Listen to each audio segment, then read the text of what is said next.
Bonjour, bonjour, bonjour. Je suis heureuse de vous présenter mon invité du jour, un coach reconnu par ses pairs et un coach en grand développement. En plus d'être coach, je reçois Gary Babo. Gary Babo qui est coach sportif, aide trainer, formateur, entrepreneur.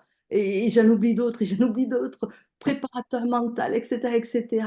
Je suis honorée de le recevoir, Gary. Je le reçois parce que Gary a été formé à la PNL à tous les niveaux.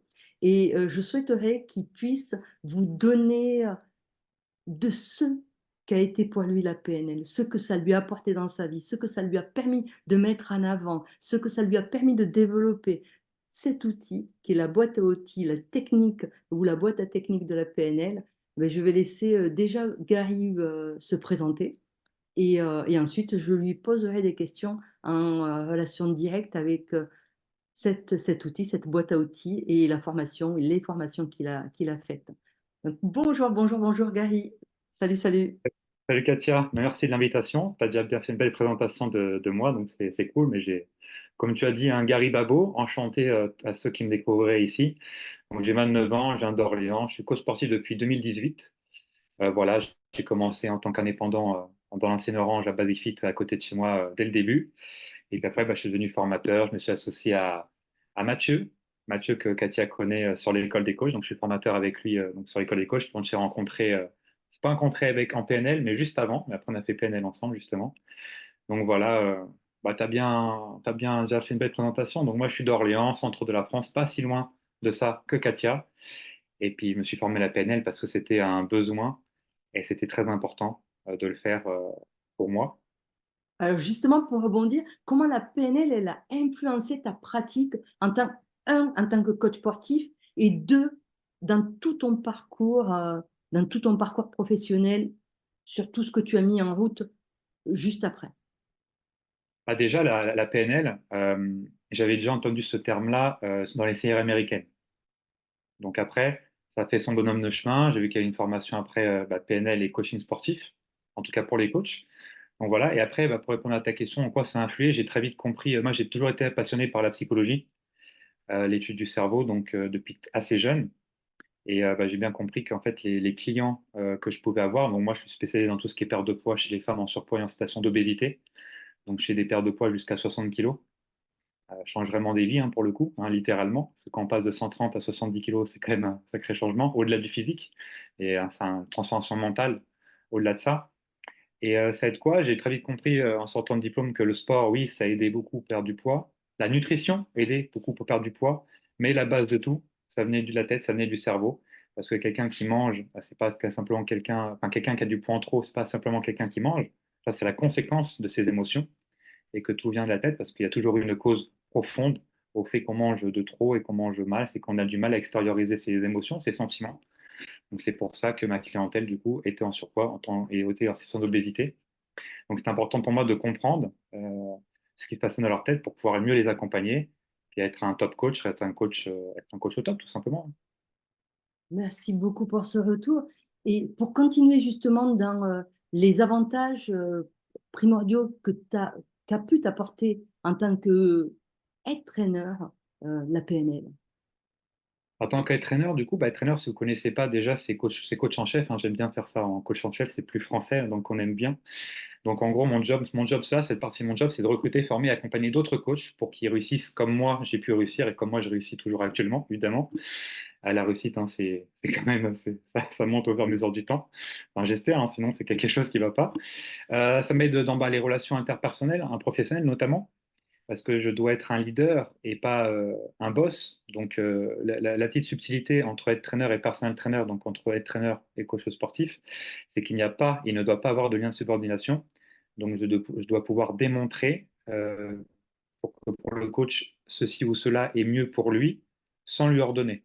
Donc je dois pouvoir lui faire comprendre par d'autres leviers que cette action-là va lui permettre d'aller là où il veut, tout simplement. Donc la PNL est un outil parfait pour ça.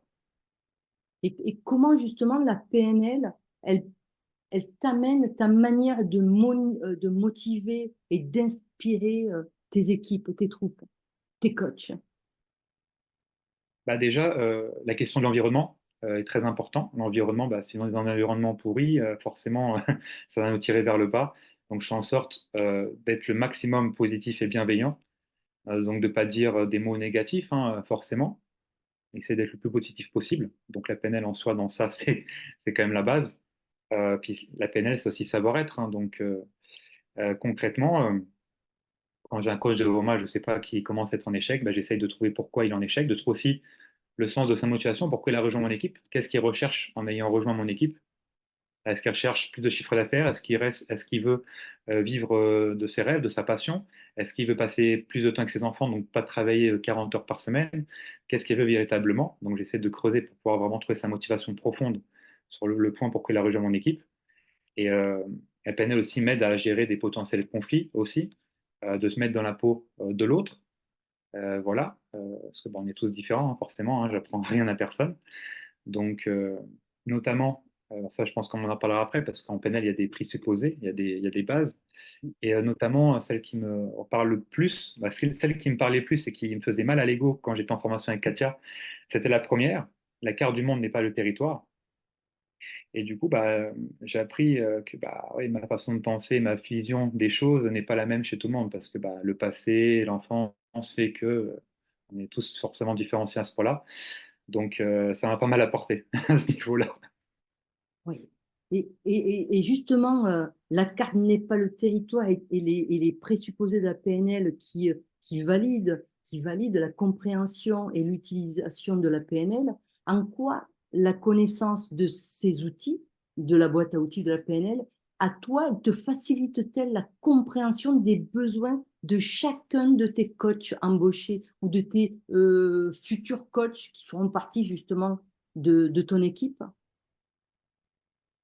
Euh, Bah, la PNL, elle m'aide vraiment en tout, hein. J'essaie d'inculquer cette vision des choses et cette psychologie appliquée, parce que bah, un coach, quand à ses propres clients, bah, il peut reproduire des mêmes schémas mentaux que lui a déjà vécu.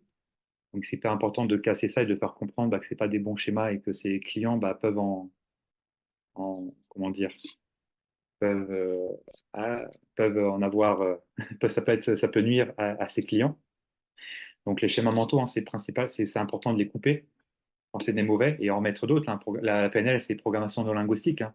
Donc, en gros, quand j'explique à mes clients, quand je fais un bilan avec eux, pour expliquer ce que c'est la PNL, hein, notre cerveau, c'est qu'un ordinateur avec des programmes qui sont pas obsolètes ou anciens. Donc, le but de la PNL, c'est pouvoir enlever ces mauvais schémas, ces mauvais programmes pour en mettre de nouveaux qui vont nous améliorer dans la vie quotidienne. Ça soit perdre du poids, gérer mieux ses émotions et gérer mieux les autres et, ses, et les potentiels conflits qu'il peut avoir. Donc, pour les coachs, j'essaie en sorte qu'il y ait un environnement qui est le plus bienveillant possible, ce qui est compliqué de nos jours, surtout que nous, bah, on travaille avec des salariés quand même autour. En Basifit, il y a des salariés autour de nous. Donc, le mood salarié et le mood indépendant, ça n'a absolument rien à voir. Donc, pas simple de cohabiter entre salariés et indépendants. Donc, c'est important de se remettre en question aussi, hein. Et les prix se poser la PNL qui me parlent bien, en tout cas, là, ceux qui me reviennent, c'est vraiment la carte du monde n'est pas le territoire. Donc, traduction, ce que j'ai vécu, ce que je vis n'est pas la même chose que la personne a vécu en face. Donc, suivant les mots que j'utilise, ça va pas avoir le même impact. Les mêmes gestes ne vont pas avoir le même impact. Et il y a aussi, je crois que c'est le terme exact, c'est un choix est meilleur qu'un non-choix. Il me semble que c'est ça. Donc, Exactement. quand on est entraîneur, on est formateur, en tout cas, on est leader. C'est un coach en priorité. Ne doit pas être un suiveur, mais doit être un leader dans toutes ses actions. Oui, oui. Sinon, il doit être l'exemple, il doit être le gouvernail, il doit être le leader, tout simplement. Et bah, et leader, qu'est-ce que c'est un leader? Bah, c'est quelqu'un qui fait des choix. Peu importe s'ils sont bons ou mauvais, c'est après, c'est dans le temps qu'on saura si c'est bon ou mauvais. Et il faut mieux que ça que quelqu'un qui n'en fait pas et qui n'a pas de choix. Donc un choix est meilleur qu'un non-choix. C'est génial. Tu viens de répondre justement à la future question que je voulais te Ah, poser. mince. Comment la PNL, c'est excellent, comment la PNL justement peut renforcer les compétences d'un coach chef et, et, en plus donc de cette lecture que tu as des présupposés de la PNL, y a-t-il d'autres outils, d'autres protocoles ou d'autres outils d'accompagnement qui ont fait que ça a renforcé justement les compétences dans ton accompagnement de coach safe, dans ton, mais de faire adhérer ces nouvelles recrues ou ces recrues dans ce que tu veux amener dans tes salles? Bah, la PNL et ses présupposés, ça aide beaucoup à renforcer sa confiance en soi. Parce que sans confiance, bah, c'est compliqué, hein, surtout en tant qu'entrepreneur. Si on n'a pas cette confiance, la PNL fait en sorte de renforcer cette confiance en soi. Et à part, tu parlais de protocole. La PNL propose certains protocoles, beaucoup de protocoles en tout cas. J'ai pas forcément les noms. Moi, je sais que j'utilise pas mal l'étoile des besoins pour déterminer les objectifs de vie de la personne. Donc ça, très très bien celui-là, j'adore. C'est mon préféré, c'est celui que je connais le mieux. Il m'aide énormément. Après, il me semble qu'il y avait le. On va pas tout spoil la formation quand même, parce qu'il faut venir. Non, c'est vrai. Parce qu'il faut vivre. Il y a le nuage, il me semble, il y a le nuage. Effectivement, il y a il y a, des types d'accompagnement que toi, tu vas personnaliser grâce à la boîte à outils de la PNL qui peuvent permettre d'avancer sur T'as des blocages, des des traumas, croyances limitantes, transmettant des traumas aussi. Des peurs, des traumas. des traumas, des peurs, tout ce qui peut ramener la gestion des émotions ou d'un type d'émotion bien précise avec l'outil ou les outils ou la boîte à outils qu'est la PNL. C'est ça, c'est ça. Et la confiance en soi, ça en fait partie, parce qu'un coach sportif indépendant, un entrepreneur, il doit pouvoir avoir la confiance en soi. La PNL renforce dans cet ordre-là et permet de plus passer à l'action plus rapidement, bah, plus casser des blocages, quoi. Par exemple, est-ce qu'on peut donner un exemple? Je ne sais pas. Par exemple, moi, j'ai été élevé pas mal par des femmes de mon côté, donc dans ma famille, donc ma mère, ma grand-mère, ma tante hein, et ma cousine que je vois régulièrement. Et ben elles, dans leur carte du monde à elles, ma mère ou ma grand-mère, par exemple, si je dis que je viens à Paris rejoindre Katia en voiture, oh là là, elle pense déjà que je vais mourir, que je vais avoir un accident. Oh là là, Paris, c'est pollué, c'est la vie du diable, je ne sais quoi, je ne sais quoi. Et vu que bah, c'est quand même ma famille, donc ils ont une incidence sur moi, bah, il y a que très peu de temps. Au final, je crois que même j'ai cassé ce blocage-là en allant à PNL en voiture, justement. Parce que je suis à 1 heure et demie à peu près, je crois, 1 heure et demie. Oui. 1 heure et demie, 1 heure et demie, ou 1 heure en train de voiture. Donc j'ai cassé ce blocage-là avec ça, parce qu'au fur et à mesure, même si ça peut paraître drôle, si quand vous regardez cette vidéo, ça peut paraître drôle, bah, ça peut être un blocage, mine de rien, quand même. Même l'avion, exemple, l'avion, moi dans ma famille, personne n'a jamais pris l'avion. Bah, moi, je l'ai pris l'année dernière. Je l'ai pris qu'au mois de juin pour la première fois à 28 ans. Parce que, bah, voilà, je savais que vous n'allez pas avoir de problème, mais mine de rien, voilà, la famille, l'environnement, c'est quelque chose qui. Katia ne dira pas le contraire. C'est vrai. En fait, les croyances, c'est fort une croyance. Une croyance, elle peut t'aider comme elle peut te limiter. Et Exactement. déjà, tu dois t'occuper de tes propres croyances, mais en plus, tu as les croyances des autres et tu as les croyances du monde. Et de là, eh ben, en fait, tu te les appropries. La pensée est créatrice. Donc, si tu crois que ce qui est dit est vrai, et forcément, ton cerveau te renvoie ce que tu crois. Donc, effectivement, avec les outils de la PNL, tu peux casser, tu peux ramollir cette croyance, tu peux détruire cette croyance pour te permettre d'avoir une croyance de remplacement, une croyance aidante qui te permette d'aller et de faire et d'atteindre ton objectif ou tes objectifs. Ouais, c'est vrai qu'on parle pas mal de croyances limitantes, mais on parle très peu de croyances aidantes, pour le coup. Comme quoi, le biais négativité, il est toujours là, il est toujours présent. On parle toujours du mauvais, mais jamais du bon. Et le cerveau va dans la facilité, le cerveau, il va dans le négatif, tout ce qui est facile, tout ce qui est, donc si toi, tu as, une envie, un besoin, un objectif et que tu lui as pas, tu pas visualisé, spécifiquement ce que tu voulais, et beh, peut-être que tu vas te diriger vers quelque chose qui t'attire pas. Donc la visualisation fait partie d'un outil majeur de la PNL qui va permettre à ton cerveau de pouvoir développer un maximum d'informations bien spécifiques pour t'amener où tu veux aller. Donc le cerveau, il ne sait pas si ce que tu fais est réel ou s'il est, c'est imagé. Donc plus tu seras dans les faits, dans le concret, dans le spécifique et plus tu auras de fortes chances de réaliser ton objectif. Donc oui, les croyances et les pensées et c'est facile à mettre en place quand tu as ce type d'outils pour pouvoir détruire ce que tu ne veux plus et aller vers ce que tu veux. Ouais, c'est vrai, quand j'ai commencé en tant que coach, je pensais que 2 000 € par mois, c'était top. Et au final, bah, en voyant d'autres qui font beaucoup plus, bah, j'ai pu ouvrir cette possibilité dans ma tête. Déjà, 2 000 euros, c'était énorme parce que ma famille, mon père est électricien, ma mère coiffeuse, ma grand-mère était femme de ménage, etc. Donc pour moi, déjà 2 000 euros, c'était déjà au-delà de mes espérances. Aller à la fac, mes parents ont eu un CAP, un diplôme assez très court. Pour moi, le fait d'être à la fac, c'était un dépassement de tout ce que ma famille a pu connaître. Et après, pouvoir gagner 2 000 euros, c'était déjà impressionnant. Mais au final, en rendant compte avec d'autres coachs bah, un peu plus loin, etc., qu'en fait, 2 000 euros, on pouvait faire bien plus. Et aujourd'hui, on a quadruplé, fait 4 à 5, voire 6 fois plus que ça, quoi. Tu vois, Donc, tu pars d'un présupposé de la PNL qui est tu as toutes les ressources en toi, tu as tout pour aller où tu as envie d'aller. Et ton objectif, c'est ça, tu es capable d'aller voir au-delà de ça. Donc, en le visualisant, en ayant bien détaillé spécifiquement chaque pas d'où tu veux aller. Donc, bravo, bravo, effectivement, l'évolution qu'a pris. Comment t'appelles ton entreprise? Elle porte ton nom, c'est GA, c'est. ouais, bah, GA, ouais, GA, c'est la principale. Oui. Pour l'instant, en tout cas. Et GA. ça a vraiment bien, bien évolué, effectivement.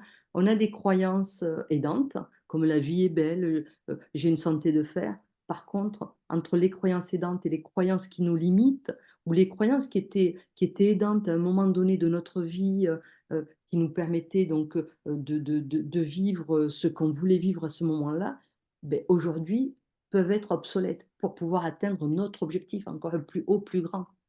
Donc pouvoir travailler ça et pour pouvoir le mettre en avant, c'est vrai que ce type de formation peut permettre de développer encore plus de ce que tu veux. Ouais, clairement.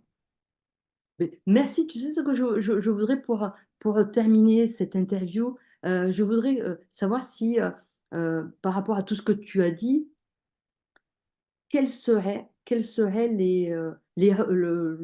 la recommandation que tu pourrais dire pour permettre à les personnes qui vont regarder, cette interview, ce podcast, de pouvoir suivre ma formation en PNL?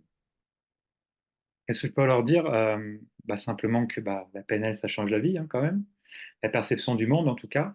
Et ça permet d'avancer, donc casser des blocages, des croyances limitantes, comme on vient de dire. Augmenter ses croyances peut-être aidantes, si ça aide la personne. Vivre un bon moment aussi. Hein. Et puis c'est très accessible, hein, parce que c'est sur normalement Paris 13, donc très accessible. Il y a un super boulangerie à côté qui déchire. Non, puis au-delà de ça, ça permet d'avoir du coup bah, un diplôme en plus, de continuer de se former. C'est très important après le diplôme pour les coachs de continuer de se former. Moi, en STAPS, j'ai été formé en psychologie à la base, donc c'était quand même une très bonne chose. Mais le fait d'avoir bah, un diplôme du coup maintenant en PNL 1 et PNL 2, hein, j'ai les deux niveaux. Donc c'est hyper important de se former parce que la psychologie fait partie entièrement de la vie. Hein. Tant qu'on aura un cerveau, ça fera partie de ça. Et ça permet surtout de mieux comprendre les autres. Et en comprenant mieux les autres, donc on se comprend aussi mieux soi. Parce que des fois, il y a des choses, il y a des schémas qui sont là depuis des années et sans comprendre comment faire pour les casser. Et du coup, il y a des personnes que moi j'ai en coaching, elles ont soit 50, 40, 50, 60 ans. Et quand je leur parle, j'ai l'impression que c'est des petites filles de 14 ans, quoi. Parce qu'elles sont encore avec l'emprise du père ou d'autres choses. Donc la PNL, ça fait comprendre d'où ça vient et directement aller à la source pour casser ça, quand c'est négatif. Ouais, merci beaucoup. C'est un outil de communication, c'est un outil de comment mieux se connaître. C'est ce que j'aime bien dire, moi, c'est le mode d'emploi de comment on communique, comment on est dans la vie et comment on peut justement apprendre à connaître l'autre parce qu'on se connaît. Donc, quand tu sors de ce type de formation, tu peux avoir plusieurs casquettes et dont une qui est primordiale, puisque un coach sportif ou coach chef, c'est que tout de suite, tu ressors avec la casquette préparateur mental. Et ça, c'est Mhm. génial parce que tu peux amener des coachés ou des sportifs à aller chercher de la performance, à aller chercher ce qu'il y a de bon pour eux et encore plus loin. Et ça, Donc, puis au-delà de ça, en plus, la PNL, c'est une certification en plus, un diplôme en plus. Donc, pour communiquer là-dessus, vous pouvez aussi, bah, grâce à ça, augmenter vos tarifs parce que vous allez être meilleur dans votre domaine. Donc, qui est plus de tarifs, hausse de tarifs disent, bah, déjà, passer à PNL, c'est être plus compétent. Donc, après, on peut hausser les tarifs. Et c'est plus facile, grâce à cet outil-là, de devenir le coach numéro 1 de ta ville, sûrement, aussi. parce qu'il y a très peu de gens aujourd'hui qui sont formés à la PNL encore en coach en tout cas. Donc c'est important de démocratiser ça pour pouvoir être un top coach tout simplement et du coup gagner plus facilement sa vie et comprendre mieux le monde qui nous entoure. Merci, effectivement. C'est l'outil pour mieux comprendre le monde qui nous entoure. C'est l'outil pour déjà mieux se comprendre soi-même, Mhm. pouvoir gérer justement ce type d'émotion qui est consciente ou inconsciente et qui pourrait nous empêcher d'être l'homme ou la femme que nous souhaitons être. Donc, voilà, formez-vous à la PNL, faites comme Gary et des centaines de personnes qui se sont formées à la PNL, des coachs sportifs qui ont cette casquette justement de préparateur mental, coach PNL. Parce que coach sportif, c'est ben, la casquette d'entrepreneur quand on est indépendant, la casquette de sportif, la casquette d'accompagneur et puis la casquette de nutrition. Donc, à prendre en compte toutes ces casquettes pour pouvoir être un excellent et exceller dans ce qu'on fait. Donc, un excellent coach sportif ou un excellent top coach, comme tu dis. J'adore ce... Ah oui, tu as raison, c'est top coach, c'est top. Ah, c'est le cas de le dire. Ouais. Eh bien, Gary, je te remercie. Je te remercie pour cet échange. Je te remercie de ce partage. Je te souhaite le meilleur dans tout ce que tu mets en route. Voilà, au plaisir de te revoir, au plaisir de continuer dans ce lancement.